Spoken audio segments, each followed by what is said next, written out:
Hi everyone. तो आज हम लोग पढ़ने वाले हैं कंप्यूटर मेमोरी क्या है।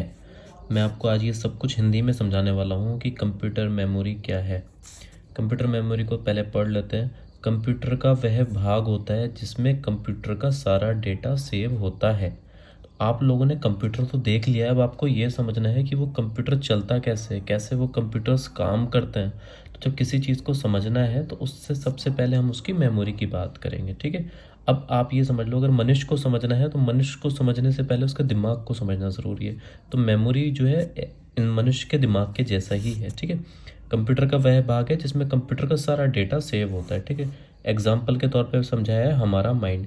जैसे हम लोग कुछ भी कहाँ याद करते हैं, जो भी हम चीज़ सोचते हैं समझते हैं, वो सब चीज़ कहाँ से होती है, हमारे दिमाग से होती है, ठीक है। तो हमारा माइंड हमारी मेमोरी है और कंप्यूटर मेमोरी को ही बताया है, वो बिल्कुल हमारे दिमाग के जैसा ही वह भाग होता है जिसमें कंप्यूटर का सारा डेटा सेव होता है।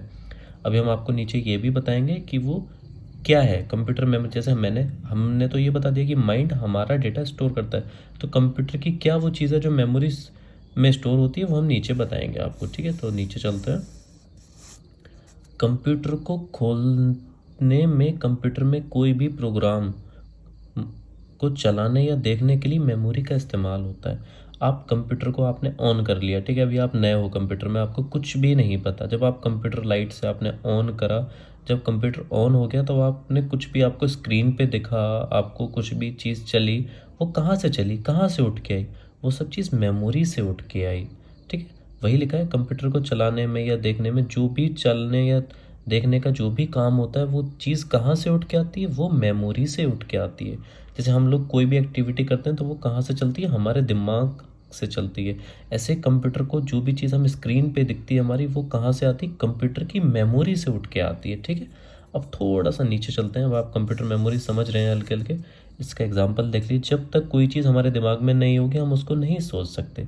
अगर सही बात है, कोई चीज़ अगर हमारे दिमाग में है ही नहीं तो हम उसे कैसे सोच सकते हैं। ऐसी कंप्यूटर में की मेमोरी में अगर कोई चीज़ नहीं होगी तो आप उसे कैसे देख सकते हैं।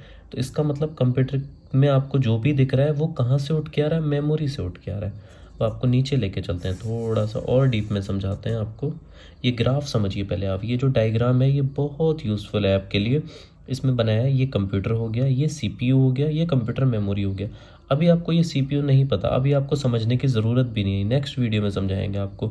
अभी यहाँ से शुरू किया, ये नीचे का हिस्सा है ना, यहाँ से शुरू किया, ये कंप्यूटर की मेमोरी है। अब कंप्यूटर की मेमोरी से चीज़ चल के कहाँ पे, सीपीयू के द्वारा आई, सीपीयू से कंप्यूटर के द्वारा आई।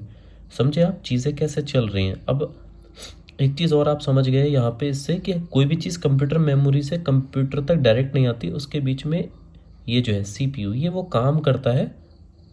क्या काम करता है, मेमोरी से डेटा उठा के कंप्यूटर को दे देता है, ठीक है। तो कंप्यूटर, सीपीयू और कंप्यूटर मेमोरी, ठीक है। थोड़ा आगे बढ़ लेते हैं अब इस वीडियो में। जब भी हमारे द्वारा कंप्यूटर को कोई निर्देश दिया जाता है तो सीपीयू मेमोरी से ही डेटा को लेकर आता है।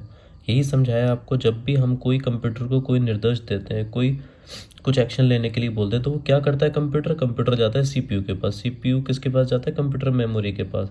चीज़ें ऐसे चलती हैं। कंप्यूटर कोई भी चीज़ डायरेक्ट लेके नहीं आता, वो किससे बोलता है, सीपीयू से, कि मुझे ये चीज़ ला के दो। तो कंप्यूटर मेमोरी से उठ के सीपीयू में आती है, सीपीयू से कंप्यूटर में आती है। चीज़ें आप समझ रहे हैं थोड़ी सी। कंप्यूटर आप आपने देख लिया है, तो देखने के बाद अब आपको कंप्यूटर मेमोरी आज आपको समझाया है, कंप्यूटर मेमोरी, ठीक है। ओके जी, बाय बाय, मिलते हैं नेक्स्ट वीडियो में।